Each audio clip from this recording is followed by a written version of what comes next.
Hello physics students. Today we are looking at a position versus time graph.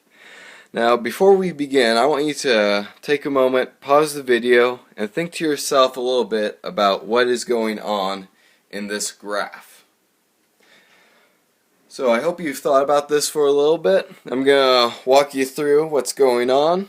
So we have an object. It starts at position 0. And then as time goes on, it is slowly moving away. At this point, it decides to increase its slope, which means its speed is increasing until we get to the crest here.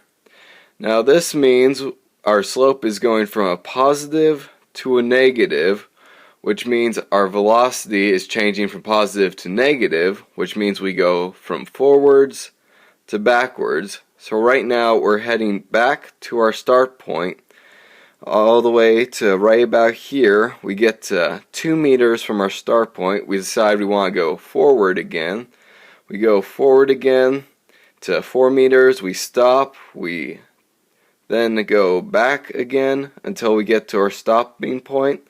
And then we walk away from it once more. Then stop for a little bit. Then we're heading back and we're at 0, but we decide we want to keep going backwards, so we go backwards. Now some things to keep in mind here. So a question that might appear on a test is how many times does the object here go from forward to backwards? And we know that it's every time the slope changes from positive to negative, or from negative to positive.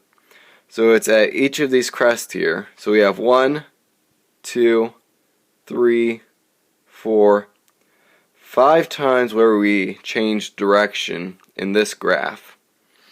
And now in a graph like this, our slope is velocity. So a question might be, taking this point here, so from 0 to time 2, we can see it's a fairly consistent slope, so the question might ask, what is our velocity at time 1?